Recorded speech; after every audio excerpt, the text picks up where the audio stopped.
கருப்பு எள்ளு, கருப்பு உளுந்து சேர்த்து பண்ற இந்த இட்லி பொடி பார்த்தீங்கன்னா, டேஸ்ட்டும் ரொம்ப நல்லா இருக்கும். அதே நேரத்துல சத்துள்ளதாவும் இருக்கும். பொதுவாவே குளிர்காலத்துல எள்ளு எடுத்துக்கிறது ரொம்ப நல்லது. இன்னைக்கு எள்ளு பொடி பண்றதுக்கு 1 கப் கருப்பு எள்ளு எடுத்துருக்கிறேன். இதை மீடியம் ஃப்ளேம்ல வச்சு நல்லா பொரியிற அளவுக்கு வறுத்து எடுத்துக்கோங்க. இப்ப இதை தனியா எடுத்து வச்சுட்டு இதே கடாயில 1/2 கப் கருப்பு உளுந்து சேர்த்திருக்கேன். கூடவே 1 டீஸ்பூன் வெள்ளை உளுந்து சேர்த்து வறுத்தெடுக்கும் போது பொன்னிறமா வரதை ஈஸியா கண்டுபிடிச்சிடலாம். இதுவும் வறுப்பட்டதுக்கு அப்புறமா தனியா எடுத்து வச்சிருங்க. இதே கடாயில 15 வரமிளகாவே நல்லா வறுத்து எடுத்ததுக்கு அப்புறமா வறுத்த உளுந்தோட சேர்த்து எடுத்து வச்சுக்கோங்க.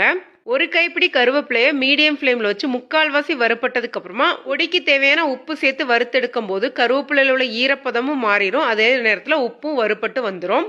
இதுக்கப்புறமா ஒரு 10 சின்ன பல் உள்ள பூண்டு தொலியோட சேர்த்துக்கோங்க. இதுவும் 3/4 வறுப்பட்டதுக்கு அப்புறமா சின்ன நெல்லிக்காய் சைஸ்ல உள்ள புளியையும் இதோட சேர்த்து நல்லா சூடு வர்ற அளவுக்கு வறுத்தெடுத்ததுக்கு அப்புறமா இது எல்லாத்தையுமே அரைச்சி எடுக்க ஆரம்பிச்சிடலாம். ஃபர்ஸ்ட் நம்ம எள்ளு அரைக்க வேண்டாம். எள்ளு இல்லாம மித்த பொருள் எல்லாம் அரைச்சதுக்கு அப்புறமா எள்ளையும் சேர்த்து அரைச்சி எடுத்துக்கோங்க. எள்ளுல எண்ணெய் தன்மை இருக்கிறதுனால ஃபர்ஸ்டே அரைக்கும் போது சூடாகி எண்ணெய் வெளியேற ஆரம்பிக்கும். கடைசியா சேர்த்து அரைக்கும் போது பாத்தீங்கன்னா பதம் கரெக்டா இருக்கும். குறிப்பா எள்ளு பயன்படுத்தும் போது புது எள்ளாவும் நல்ல மனமுள்ள எல்லாம் பயன்படுத்தினா பொடி ரொம்ப டேஸ்டியா இருக்கும். அப்பதான் உங்களுக்கு எண்ணெய் செக்கு வாடை இல்லாம இருக்கும். இந்த எள்ளு பொடி பார்த்தீங்கன்னா டேஸ்ட் ரொம்ப நல்லா இருக்கும். எப்பவும் ஒரே மாதிரி இட்லி பொடி செய்யாம இந்த மாதிரி ட்ரை பண்ணி பார்த்துட்டு கமெண்ட் பண்ணுங்க. நன்றி, வணக்கம்.